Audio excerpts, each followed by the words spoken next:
Hi, we're back for another episode of Street Masters Rise of the Kingdom.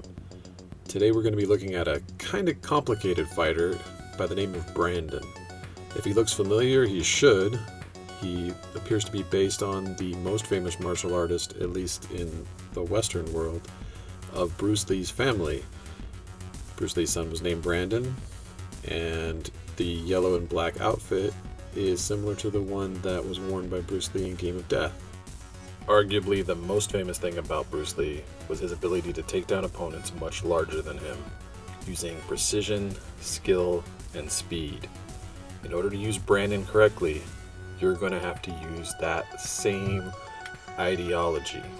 And when I refer to skill and speed, that doesn't mean going faster, that means going smarter and using proper restraint. Taking a look at Brandon's character card, there's a few things to note. He does have okay health, about the same as Ryu, but he flips a lot faster. It only takes 5 to flip him over. However, he only rolls 1 dice for his attack, and that can be tempting to buff up, but I'm going to show you why that might not be a very good idea. Looking carefully at the additional instructions, it says to reveal a card from your hand and resolve its combo effect. Reveal just means shows to the other players. It doesn't really do much unless you were trying to keep secrets. The combo effect is present on all the other cards. It does something special.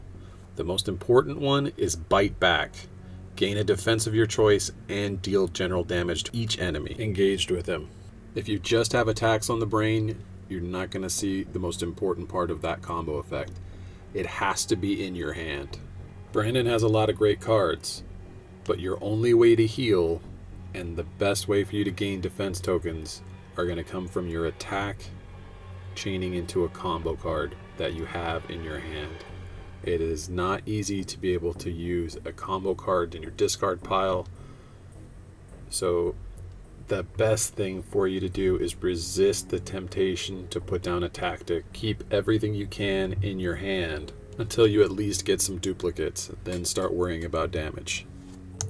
Try to pair him up with a support class like Yinghua that can put a lot of cards into his hand and do a little bit of crowd control, or use someone like Natalia who can do a lot of crowd control, a lot of health, and a lot of defense token generation to help Brandon be his best.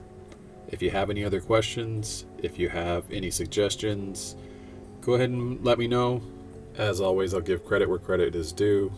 The music is from Triune Films. They have a store, or you can look at their Film Riot YouTube channel. It's where I learn how to do a lot of the stuff that you see in these videos. Have a good one.